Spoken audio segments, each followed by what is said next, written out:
Good morning, everyone. Well, welcome to Life Spring Church. Are you excited to be here? Yeah! And I'm really proud of you. You got here on time, even though you had to dig through your closet to find your winter clothes, or how many of you had to dig around and find a sweater this morning, or did anybody do that? How many of you excited about getting to wear a sweater? You've been waiting on that? Well, you're in Georgia. It won't last for long. It'll be back up to 90 in the next couple of days. But it's good to have you here. We're in a message series on lost and found, and talking about some lostness, and I'm just going to jump right on in here and just sort of talk about it today. I just feel like I'm more in a teaching mood today, so we'll see how this sort of flows. How did y'all like saying the Lord's Prayer a little bit earlier today in this service? Y'all enjoy that? We're going to start integrating some things into the worship services at both campuses to just I don't know, I just want to do something a little different. So we're going to integrate the Lord's Prayer in to these services during some point in time in the service. And at the end of today's service, we're going to say something called the Sower's Creed. You should have an insert in your bulletin that has that on there. We may have an overhead with it, but you'll be able to use that later on when we get to that point. But what we've been doing is we've been working off of a series based off of a statement that Jesus said to his followers one time in describing what his purpose was when he came here to earth. And what he said in that statement was, it's in Luke chapter 19, verse 10, it says, "For the Son of Man came to seek and to save the lost." The Son of Man came to seek and save what is lost. And as we've talked about this over the last several weeks, what we've talked about is that there's something that's inferred inside of this statement that many people overlook. It says, "For the Son of Man," or that's Jesus, "came to seek seek and to save that was lost, or save the lost." The thing that's inferred here is that to seek it, you have to find it. You can't save something that you don't find. In other words, Jesus is saying, I've come to earth to seek out that that's lost, to find that that's lost, and not just identify it, not just say there's the thing that's lost, there's the issue, but to move on to save that was lost. And as he was doing this, this was a summary of what his purpose was, but prior to this, he had some issues with some of the people because they saw some of his methods, some of the ways that he did things, and let's just say the religious leaders didn't like it. Let's just say the religious leaders had a problem with how Jesus was doing ministry. In fact, what we find is that in Luke chapter 15, verses 1 and 2, this is what the statement was. It sort of stirred up Jesus to tell these stories that we're about to talk about. It says, "Now that all the tax collectors and sinners drew near to him to hear him." Let me rewind it. "Now all the tax collectors and sinners drew near to him to hear him. But the Pharisees and the scribes murmured, saying, 'This man receives sinners and eats with them.'" So the issue is that the religious leaders of that day had a problem with Jesus receiving, hanging out with, breaking bread, and eating with known sinners. People that were bad, people that were trouble, people that was the people from whatever you want to term the other side of the tracks, people that were just had made mistakes. They categorize as sin. They didn't sinners. They're just all kinds of things they could have been. But Jesus was hanging out with them, receiving them. Receiving sort of like, hey, come hang out with me, sit at a table. You know, you go to a restaurant, there's a bunch of tables. Jesus is sitting over there, and hey, come on over here. You can sit with me. There's plenty of room over here. You come on. Well, no, I haven't taken a bath. I got some stuff going on. I've got body odor. I don't want to come. No, man, come on over here. I got a table sitting for you. I got the chairs here. It's all right here for you. Come on. No, I've been out in the cow pasture. I got stuff on my shoes. I can't. You don't want me to come over there. No, man, come on over here. Come on. No, you don't understand. You know, I'm a little bit drunk right now. I'm a little bit high right now, or maybe, I don't know. Maybe I was a prostitute and I just finished up doing part of my profession, and I just got out of the bed and I finally got me some money that I can get me something to eat, and I just came here to get something to eat. And Jesus is like, "No, that's cool. Come on over here. Come on. I want you. I got a table here for you." And you sit there, or they come and they sit there. And what the scriptures say here is it says that now all the tax collectors and sinners drew near to him to hear him. Put that back at one slide back. Can you go back one slide? Now all the tax collectors and the sinners drew near to him to do what? What's that word? Hear. Now I'm just going to tell you this. That means Jesus must have been saying something. They didn't just come to sit with Jesus to gaze upon him, to look upon him. It doesn't sound like they come in to ask him for anything, does it? It says they just came to hear him, which means he's saying something. Jesus must have been saying something that was meaningful enough they paid attention to. Would you agree with that? Have you ever been in a conversation with somebody and they're saying something that doesn't really have any meaning and you checked out mentally? Has anybody ever checked out mentally in a conversation? Please don't say you're doing it now. You're not doing it now. Okay, so we've all been there. You're all sitting there and somebody's talking and it turns into that conversation where it's like Charlie Brown where they go wah, wah, wah, wah, wah, wah, and you're not paying any attention. That's not hearing. That's being in the presence. These people weren't just in Jesus' presence as sinners, as whatever they were categorizing them as. They were there listening to what he said.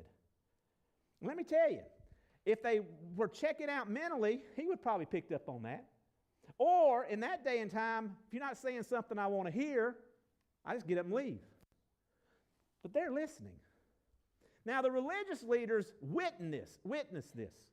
So they see Jesus sitting there.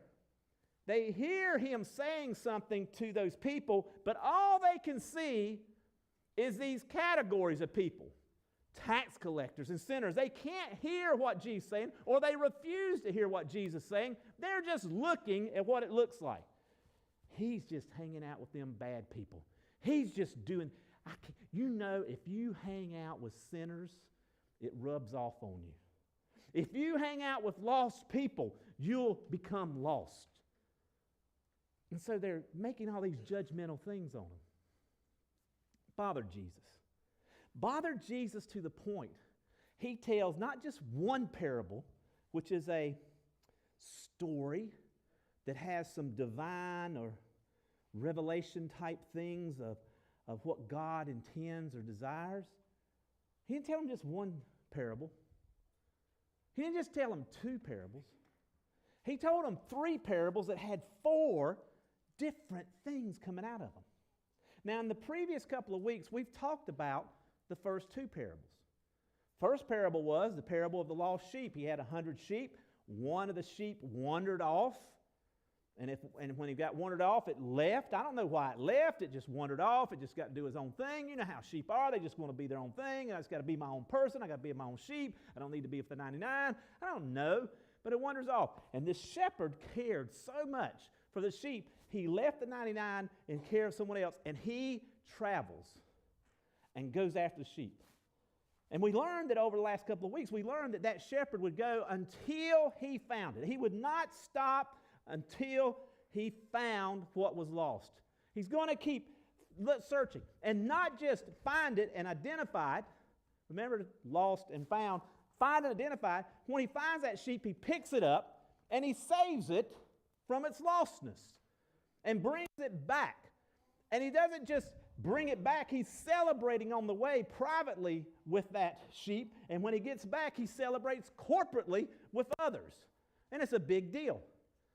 And we find out that the lostness was not that the sheep was lost from the other sheep. It was separated from the shepherd.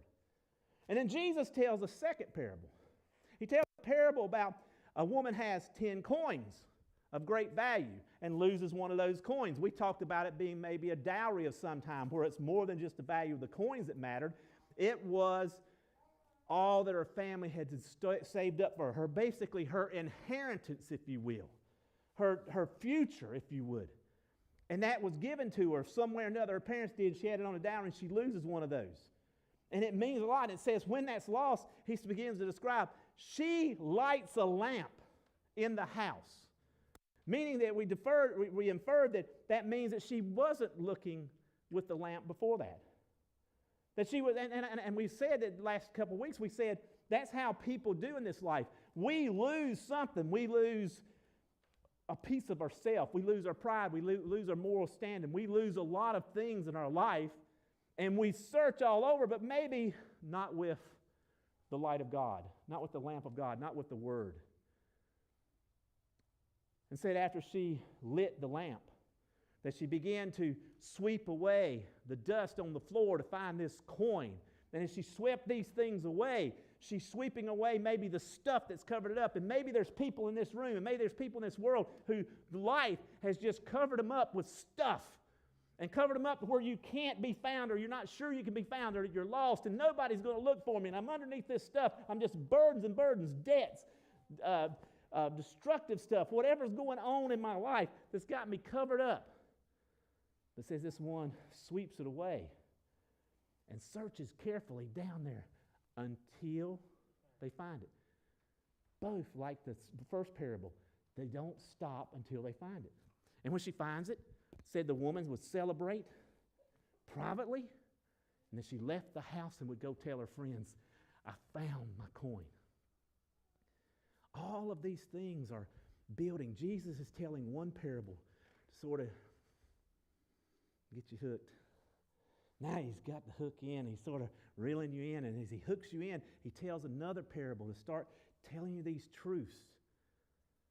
And as we start to watch this unfold, you start to see and understand why Jesus is sitting with sinners and tax collectors and why they're listening. And we start to see between these two parables and the one we're doing today and next week, and why the Pharisees and the teachers of law couldn't hear or see what was really going on. So today we move to the third parable. So the first one was the sheep, 100 sheep, sometimes called the lost sheep or the 99. And then we talked about the lost coin. Today we're going to talk about a lost son. So Jesus starts this story out by this. I think I'm just going to read it. I think the way I'm going to do it is just read the whole thing. I think that's one. Anybody got a Bible handy? Lindsay, give me a Bible. The reason I don't read from my Bible, y'all don't understand this, but it makes sense. I don't have my glasses, and my gosh, you got number 4 font. I cannot believe that. I'll do this one. I got this one. There we go. We got somebody's glasses. There we go. I got it. This is why I don't read, because mine's the same way. Plus, okay, here we go. There was a young man who had 2 sons. The younger one said to his father, Father, give me my share of the estate. So he divided his property between them. Not long after that, the younger son got together all that he had. He set off for a distant country, and there squandered his wealth in wild living. I want you to say that with me. He squandered his wealth in wild living. Say that again. He squandered his wealth in wild living. This is not a good situation, I don't think. After he had spent everything, there was a severe famine in the whole country, and he began to be in need. Now, prior to that, he might not have been in need. You notice how it says that? He began to be in need. So he might not have been in need until he started running through all his money, his bankroll, everything's gone. Now he begins to be in need. So he went and hired himself out to a citizen of that country, who sent him to sent him to his fields to feed his pigs. He longed to fill his stomach with the pods that the pigs were eating. But no one gave him anything. They didn't give him hope. They didn't give him words of encouragement. They didn't give him anything. When he came to his senses, he said, how many of my father's hired men have food to spare, and here I am starving to death? I will set out and go back to my father and say to him, Father, I have sinned against heaven and against you, and I am no longer worthy to be called your son. Make me like one of your hired men. So he got up and he went to his father. But while he was still a long way off, his father saw him and was filled with compassion for him. And he ran to his son. Say that with me. And he ran to his son. One more time. And he ran to his son. Threw his arms around him and kissed him. The son said to him, Father, I have sinned against heaven and against you. I am no longer worthy to be called your son. But the father said to his servants, Quick, bring the best robe and put it on him. Put a ring on his finger and his sandals on his feet. Bring the fattened calf and kill it. Let's have a feast and celebrate. For this son of mine was dead and is alive again. He was lost and is found. And they began to celebrate. Thank you. I don't know whose those are. So here's the question. That my mind, all right, lost and found. The sheep, one's lost. The shepherd does what? Goes, help me, what did the shepherd do? Goes and he leaves those, and he goes and finds it, identifies it, picks it up, brings it back, woohoo, celebrates, and brings him back and celebrates corporately. Everybody, is that right? Yeah. How long will he look for that sheep? So the sheep are up, the 100 over here, 99, one wanders away. Where does the shepherd go? Okay. The woman loses a coin.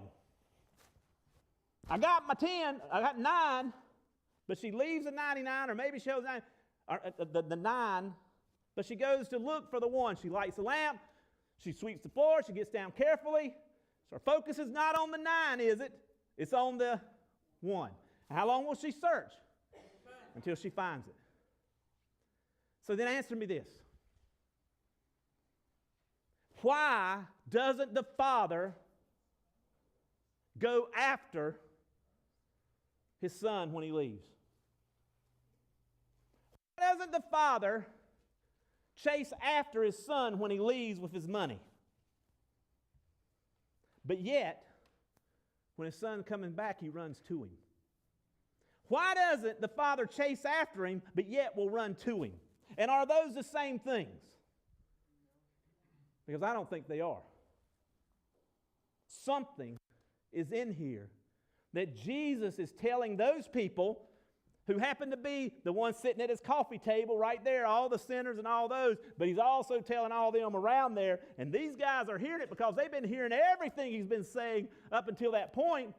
Now he's telling these other ones who ain't been listening to what he's been saying, they just been watching him and seeing who's with him. Now he's telling them all, put this together. So you got one group that's sitting at the table going, oh, I get it. And you should have another group going, oh, I get it too. So let's look at this again. He had 2 sons. Younger one, give me my share of the estate. And he divides his property between them. Not long after that, the younger son got all he had, and he set off for a distant country, and there he squandered his wealth in wild living. So this son says, I want what's mine. I know you're not dead. I want you to give it to me now. And he gets it. His father divides it up, gives him his share. You with me? Now, he doesn't leave for a while. So all the money's transferred into his checking account. All the deeds are signed over. You understand what I'm saying? All that stuff is done. But he doesn't leave. But then after he has all this, then after he has all of this stuff that now has shifted control from the father deciding about it to in his control, he decides what to do. In some period of time, he just goes, I need to leave.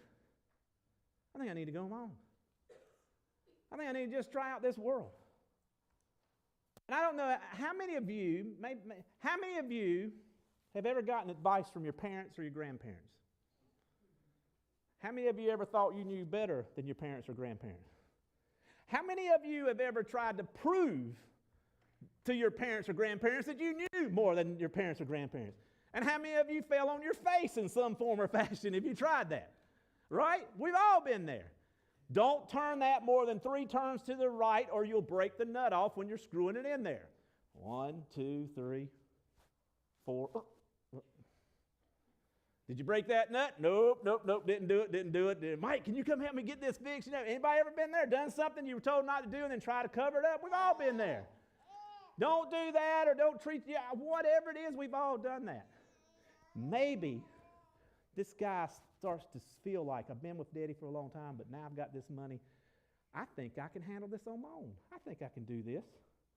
And off he goes. And he travels off, and it says this. What does it say? He set off for a distant country. So I'm not just going a short distance from my father. I'm going way away from a distance from my father. And I squander his wealth in wild living. Whose wealth was it? His. When my children were growing up, we have all the cars and we had all these vehicles. So when you got 3 kids and you got a wife and you got 5 vehicles. Guess who's the title's name in? It's in my name. Title is in my name. You got it? My kids grow up and they take their cars and they go drive. Insurance in my name. They go and they drive, they do whatever. If they smoke in their cars, they smoke in their cars. That's their car, right? If they don't wash their car, and for gosh sakes, if they don't clean out their car, Danielle, I don't know what it would look like if they didn't. We wouldn't call anybody out like that, but if they don't clean out, whatever they want, if they spill drinks in there, I'm not worried about it, right? 2 of my sons went to, both my sons did this, they went to trade in their car and get another car. Well, actually, Brian didn't trade his in. It was just toast. It was just died. Chris went to trade his car in. He's telling me all this stuff. Yeah, I'm going to trade this in, I'm going to do all this. I'm like, yeah, okay. And he goes down there to trade it. And then he calls me up and says, hey, Dad, you got the title to the car? I said, well, yes, I do. He said, I have to have that to trade that car in. I'm like, well, yes, I do. You see, I think that's what human beings think about this responsibility that God has given us with free will and our choice. That God gives us free will, but He keeps the title. And He lets us go off and do anything that we want to do. And He's still got the title, so when we screw up, we wreck the car, Daddy will come and take care of a situation because it's really His. That's not what happened in this. Daddy signed the title over and said, here's your free will choice. Do with it what you want. And the guy says, I think I can do better than my daddy.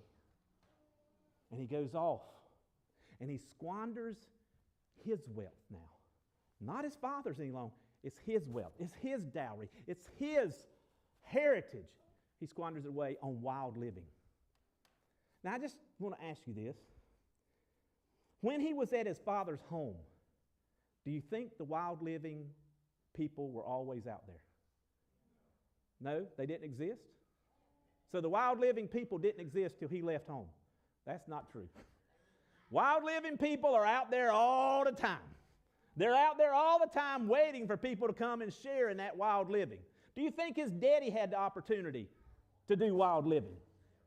Do you think his daddy had the opportunity to maybe waste his money on wild living, right? But obviously his father didn't, or he wouldn't have had wealth to give away. So he gives this wealth away, gives this to the guy, and he goes out here thinking he can do better, and he chooses to spend this money on himself. Wild living is about me. I go out and I do this, I spend money with people, I do this, I do whatever, I just, hey, drinks for everybody, man, it's all on me, because I might want friendship. I get involved in stuff I shouldn't do. Before you know it, I'm into drugs, I'm into this. Maybe I'm just, hey, man, I just want to feel loved. Where's a prostitute? I just want to go lay with somebody. Whatever it is, maybe there's things, and you go, I would never do something like that. How many, don't show of hands of this, but we've all yielded a part of ourselves to belong to a group at some point or another, haven't we? Because if you can't remember that, you think back to you was in high school and junior high. Because some of the language that you used in high school and junior high and college wasn't the language you were brought up on and taught. But some of it was what you used just to have you a friend and to say and be like, to be accepted. Some of the things you tried, just try it once, or you tried this, was just to be accepted. See, wild living isn't just wild living, it's just to be a part. I want to feel value. I want it to be about me, and so he does this. And says after he spent everything, after he had wasted his money or spent his money or his wealth, after he'd given away this part, then by his own choices, then life happens of situations and circumstances outside of his choices. A severe famine comes. And the whole country, not just him, the whole country begins to be in need. See, his situation just went from bad to worse. It's compounded. It's getting worse. And some of it wasn't because of his choices, it's just what happened. Things happen. A recession happened. I got extended in my debt and stuff, and recession happens. I was planning on having this job forever and doing this, and then I didn't know the job was going to leave me. There's tons and tons of things that we can say. I was in love with this person. I thought they would be with me forever, and they left me for another man or another woman. All of these things are outside of your control, but yet it compounds your situation. And so he says he began to be in need. In need of what? In need of what? I mean, we assume he needs money. We assume he needs, but maybe there's a deeper need. Maybe there's a deeper need that he's missing that's not being filled by all these things. So he tries to fix it himself. We try to fix it ourselves. So he went out and he hired himself out to a citizen of that country who sent him out to the fields to feed his pigs. And he began to long to fill his stomach with the pods that the pigs were eating. But no one gave him anything. So he went out. And for a Jewish people, this was awful. He was a pig farmer. Didn't even own the pigs. He's as low as you can go. You can't go any lower to a Jewish person to not only touch pigs or whatever to make you ceremonially unclean. You're feeding them. You're giving them food so somebody else can use that. You're enabling these pigs to go out and contaminate the world. Whatever you want to say. You make it worse. And he sold out his values, his truths, and his family's values and truths. And some of us in this room have done that. Some of us in this room have sold out just to try to make it. You don't understand how bad it is. You don't understand. See, people see on TV and they think prostitution is this glamorous thing. Sometimes it's what people do just to eat because of the circumstances. Sometimes they want to live a certain lifestyle, so they figure that's the way. So they sell out their body. Some people want to get a promotion bad enough, they'll sell out their values and their truth. They'll lie, they'll cheat, they'll steal, they'll do whatever. When you're desperate and when you're in need, you do about anything to survive. And for many of us in this room, we've done that.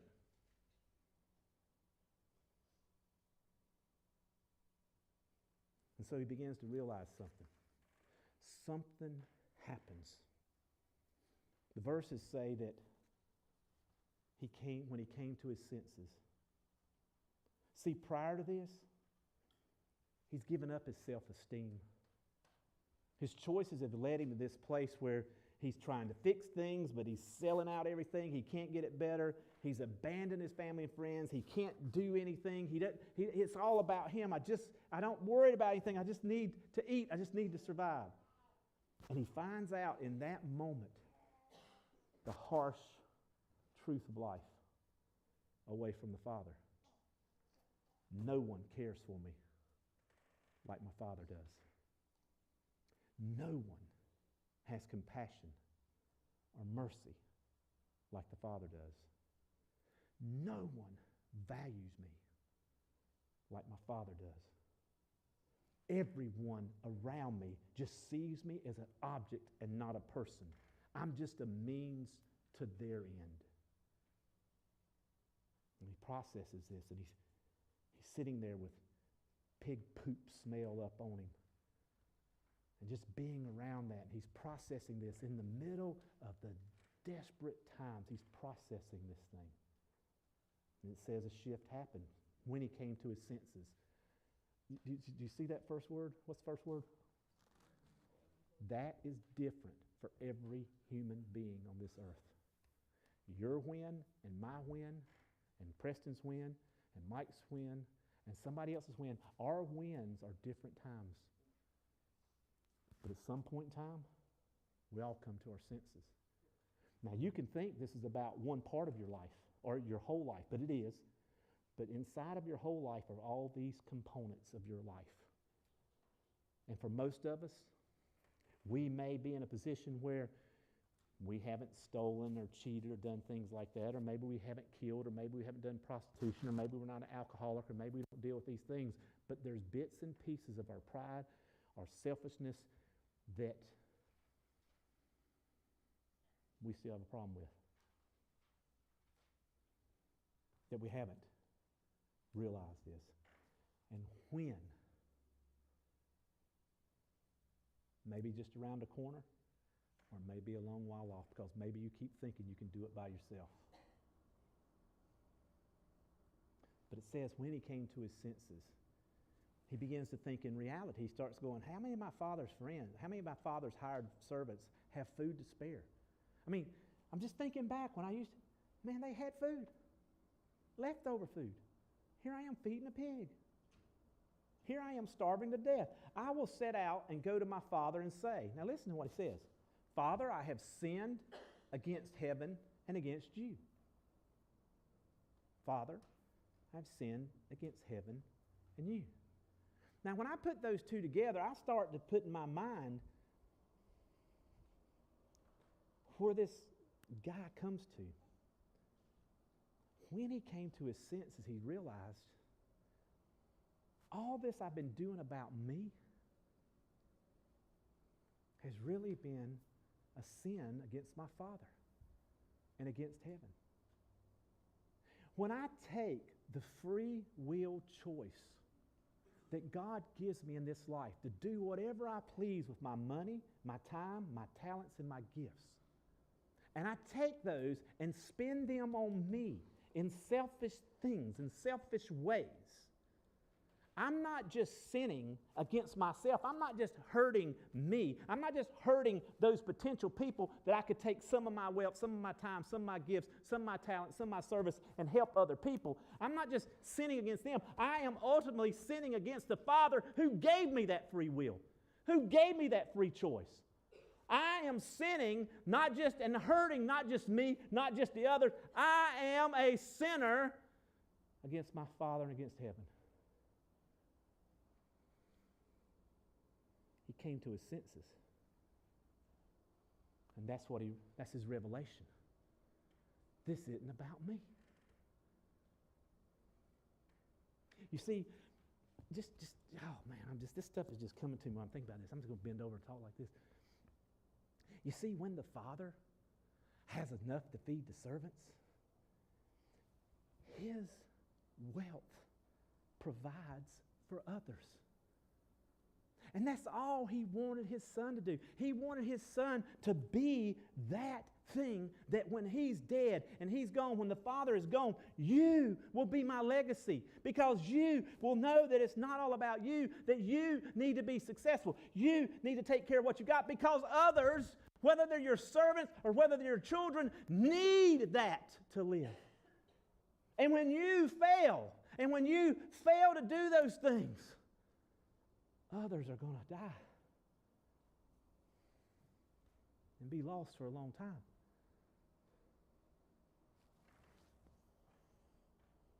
He says, I'm no longer worthy to be called your son. This is his speech he's rehearsed. I'm no longer worthy to be called your son. I know I sinned against you. Why would he say that? Because he recognizes, this is against you, Father. All this that I did, that girl that I laid with here, those lies that I told here, those drugs that I took here, this is against you. So he says that I'm no longer worthy to be called your son. Make me just like one of your servants. I don't need to have rights or privileges. I just want to be in your house. I just want to be back in your presence. So he got up and he went. Now, all this time this has happened, and the Father has yet to run after him. He's at a distance. He's way off in a distant land. But all of this stuff is starting to turn in his head, and he gets up from the pig slop. He gets up hungry, needing, weak, wore out. He may be naked from selling his clothes off just to have something, and he starts to make his way back. He's rehearsing this speech. He's knowing I've sinned against God. I've sinned against my Father. I've sinned against Him. But I got to go back. I got to go back. And he keeps making his way back over hills, down the valleys. He's going through. He's hungry. Nothing's changed. He's still hungry. He's still hurting. He still feels like crap. But he's got a purpose. I'm going home. I'm coming back to my Father. Come hell or high water, I'm coming back. I'm not going to stay away from him. It is better to be in my Father's house than it is to be anywhere else. I need to get back to my Father. They don't see me as valuable. They don't care about me. They use me. I was wrong, and I'm coming home. The Father never run after him until he got to a certain point. And then the Father and the Son see each other. They see each other. I had a person tell me just today, I'm trying to make my way back. I'm trying to make my way back, but I just don't feel it. I still feel hurt, and I still feel pain.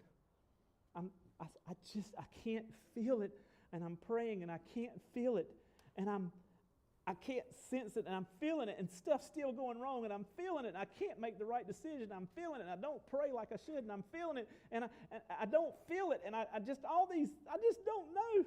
I said, look up, because you're about to see the Father. You can't go off your feelings anymore. Your feelings my feelings are what betrayed us to thinking that we could do this on our own. And so if we go on feelings, we're going to continue to just feel and touch and do whatever. I'll sell my body. To be loved, I will sell my body. To be loved, I will compromise these things. To have this longing, I'll do whatever I need to do. To not remember, to forget, I will numb myself with drugs. I'll do whatever. You can't go off feelings because that's what got you here. Because I felt like I could do better than my Father. And so when we look up and we don't feel it and we're moving back and we look up, there's a special moment when we make eye contact with the Father. And we got our speech already. And I can't hardly walk anymore. I can't. But the Father's like, now you can hear me. And he takes off. And he runs to his Son. And when he gets to his Son tells him this stuff. I have sinned against heaven and against you. Father, it's my fault. It's not your fault for giving me this choice. It's not your fault for giving me this money. It's not your fault for saying, no, I'm not going to do this. I know better. It's my fault because I took what you gave me and I made wrong decisions. I take ownership in my failures. And I'm telling you, that's called confession. I confess, Father, I don't have it all together. I understand now that God is God and I'm not. That you're God and I'm not. And I understand this now. And as I understand this, I know any day here, even as a servant of yours, is better than the best day I've ever had out there. And I don't care if I have my position back in the family. I don't care. I just want to be with you. If you don't even want to feed me, I'm cool with that. I just want to be with you. If I die today, I want to die with you, not over there. And the Father just hears this. And he hears it, but he says to the Son, he don't even talk to the Son, but in the Son's presence, he says this, quick, bring the best robe and put it on him. Cover up this nakedness. Cover up this mess. Cover up this stench is on him. It's done. It's done with. Put a robe on him. You put a ring on his finger. Ring? I don't need jewelry. I need a piece of bread. I don't need a piece of gold or metal on my finger. I need a bath. I need a place to sleep. What he's saying to everybody else, that he's saying to the son, but he's letting the world know, this is my signet ring. You're back in the family. You're in the family. You never were a part of the family. You just sold your ring. You just sold this. And take this ring and put some sandals on his feet. Well, why do I need sandals on my feet? Because there's still stuff to do, son. Because we ain't at home. You understand? I ran to meet you here where you are. I met you here, but we still have to go home. Some of you have given your life to Christ, and you aren't home yet. But you act like you're still barefoot. God put a pair of shoes on you to get out there and do something to help others. Your journey is not over. I don't care how old you are. I don't care how tired you are. I don't care what's going on. Your journey is not over until we get home. Eternal life. And so what the son finds out is, doesn't matter how far I went from home, I had to take the first step back. And I have to just say I don't have it all together. And what the son begins to realize is nobody.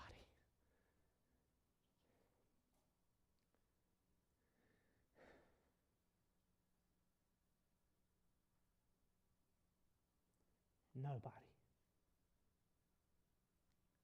values me like the Father does. Nobody sees me like my Father in heaven does. Nobody understands me, loves me like my Father in heaven does. No one has compassion or mercy or grace like the Father has for the Son. And that changes everything. Because the same painful steps when you couldn't feel it, you couldn't see it, you couldn't touch it, and you get back and you're there, and now with sandals on your feet. Now with the Father by your side, you make the rest of the journey home.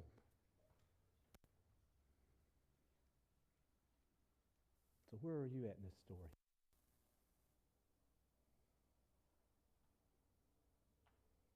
Because this story, or this parable, comes from the part we talked about earlier, where Jesus was sitting and eating with the tax collectors and the sinners. And they were there to hear him.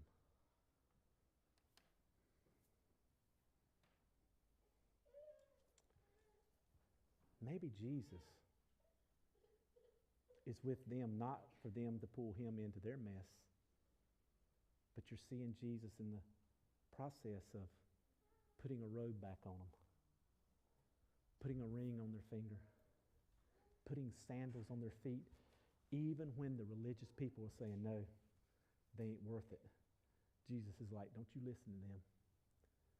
Don't you listen to them saying you're not worthy. You're worthy of me coming. You're worthy of God coming to earth for you for this moment right now. Don't you listen to that. But I've sinned against you and against heaven. I've sinned against this. I've done it. Put that robe on, man. Here's your ring. You're part of the family. Put your shoes on because we got work to do. Come on and join me in ministry. By the way, he had 12 disciples. I think that's some of the conversation that he had with them. By the way, I think that's the conversation he has with each and every one of us every day. When we see someone hurting, struggling, in need. When we see somebody that's desperate, depressed, pain, agony, confusion, and we sit there and we spend the options and the wealth and the time, talents, gifts, and service that we have on ourselves and don't help them in that moment. People need to hear that God loves them. People need to hear that it doesn't matter what pigsty you've been in, it doesn't matter how distant you got. People need to hear Home is just that way. I'll walk with you till you can see the Father yourself. This is what it means to be a church. This is what it means to be a body of believers. This is what it means to be a true son and daughter of the God in heaven. As you are planting seeds, as you are nurturing seeds, as you are watering plants as they grow, as you are providing sun for them as they grow, as you are doing this thing, your own seed is turning into a plant and bearing fruit. And that's how we transform the world.